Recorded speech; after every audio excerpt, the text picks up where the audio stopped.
حضرت عثمان کو چچا نے ان کے ایک چٹائی کے اندر لپیٹا اور دھونی دے دی، دم گھٹ رہا ہے، جان نکل رہی ہے۔ حضرت مصعب بن عمیر رضی اللہ تعالی عنہ، وہ نوجوان 200 درہم کا جوڑا ان کا سل کر آتا تھا شام سے تیار ہو کر، لباس معطر ہوتا تھا، جدھر سے نکل گیا پوری گلی جو ہے وہ معطر ہو گئی، انگلیاں اٹھ رہی ہیں، وہ جا رہا ہے مصعب، یہ خوشبو اس کی ہے۔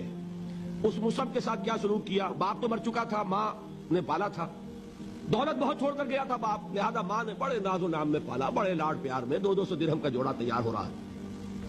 لیکن یہ کہ آپ کو معلوم ہے عرب کے اس معاشرے میں عورت کی کوئی حیثیت نہیں تھی، ماں کا اختیار نہیں تھا، چچا تھا سربراہ خاندان کا۔ چچا نے کہا مصعب اگر تم نے اپنے باپ کا دین چھوڑ دیا ہے تو باپ کی دولت پر بھی تمہارا کوئی حق نہیں ہے، نکل جاؤ گھر سے۔ اس نے یہ سوچا تھا کہ مصعب کے ہوش ٹھکانے آ جائیں گے، دن میں تارے نظر آ جائیں گے، ناز و نام میں پلا ہوا، گھر سے نکل کے جائے گا کہاں؟ یہ سارا نشہ جو ہے توحید کا یہ حیران ہو جائے گا۔ حضرت مصعب کا جواب بالکل برعکس تھا، اچھا ٹھیک ہے چچا جان میں گھر چھوڑتا ہوں۔ وہی بات جو کبھی کہی تھی ابراہیم نے، باپ نے کیا کہا تھا؟ واجرنی ملیہ، جاؤ چلے جاؤ، دفع ہو جاؤ میری نگاہوں سے۔ حضرت ابراہیم نے کیا جواب دیا تھا؟ سلام علیک ساستغفر لک ربی انہ کان بی حفیظ۔ اچھا باجان آپ کا حکم یہی ہے تو میں چلتا ہوں، آپ پر سلامتی ہو، میرا رب مجھ پر بڑا مہربان ہے، میں اس سے آپ کے لیے استغفار کروں گا، چل دیے۔ یہی جو ہے حضرت ابراہیم کی نسل ہے نا قریش۔ آج ابراہیم کے ایک بیٹے کے ساتھ وہی معاملہ ہو رہا ہے مصعب کے ساتھ، اور مصعب چلنے کے لیے تیار ہو گئے۔ چچا نے سوچا، میں سمجھتا تھا کہ ہوش ٹھکانے آ جائیں گے، یہ تو تیار ہو گیا نکلنے کے لیے، غصے میں آ کے اگلی بات کہی، یہ کپڑے جو پہنے ہوئے تم نے یہ بھی اسی مشرک باپ کی کمائی کے ہیں، اتارو ان کو۔ وہی کپڑے اتارے، مادرزاد برہنہ گھر سے نکالے گئے۔ ماں کے پاس پہنچے، ماں نے آنکھوں پر ہاتھ رکھے، مصعب کیا ہوا؟ کہ ماں سے کہتے ہیں کہ ماں میں موحد ہو گیا ہوں، اور وہاں سے گئے پھر حضور کی خدمت میں کپڑے کہیں سے مانگے ہوں گے۔ یہ مصعب ہیں 200 درہم کا جوڑا پہننے والے۔ جب حضور پر مدینے کے 12 افراد ایمان لائے تھے، بیعت عقبہ اولیٰ ہوئی، انہوں نے کہا کہ حضور ہمیں کوئی شخص اپنا ایسا شاگرد دیجئے جو ہمیں قرآن پڑھا سکے۔ حضور نے حکم دیا مصعب جاؤ، اب مدینے جاؤ، یثرب جاؤ، یثرب والوں کو قرآن پڑھاؤ، انہیں تبلیغ کرو۔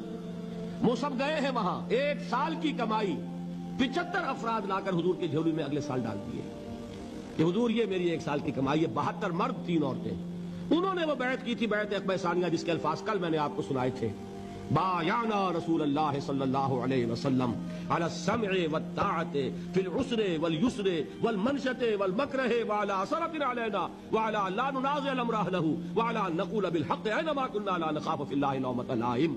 یہ 72 مرد تھے مدینے کے جنہوں نے یہ بیعت کی۔ پھر انہوں نے ریکویسٹ کی کہ حضور اب آپ ہمارے ہاں تشریف لائیے، ہم اگر یہ مکے والے وہاں حملہ کریں گے تو ہم آپ کی حفاظت کریں گے جیسے کہ اپنے اہل و عیال کی کرتے ہیں۔ بہرحال وہ مصعب بن عمیر ہیں جو غزوہ احد میں شہید ہوئے، اور جب شہید ہوئے تو ان کے جسم پر صرف ایک چادر تھی۔ ایک بات تو یہ نوٹ کیجئے، موضوع سے ذرا بات تھوڑی ادھر ادھر جا رہی ہے، لیکن یہی چیزیں ہیں اصل میں کہ جو ہمارے دلوں کو منور کرنے والی ہیں نور ایمان سے۔ وہ علم بردار تھے غزوہ احد میں، جھنڈا مسلمانوں کا ان کے پاس تھا۔ ایک ہاتھ پر ایک شانے پر وار پڑا، ہاتھ کٹ گیا، دوسرے سے تھاما، دوسرے پہ کٹ گیا، اب دونوں حصوں کے بچے ہوئے ٹکڑوں سے جھنڈے کو تھاما، گرنے نہیں دیا، یہاں تک کہ شہید ہو گئے۔ گرے ہیں تو جھنڈا گرا ہے۔ شکل میں حضور سے بہت مشابہ تھے، خبر اڑ گئی کہ محمد شہید ہو گئے صلی اللہ علیہ وسلم۔ یہ مصعب بن عمیر کا واقعہ ہے۔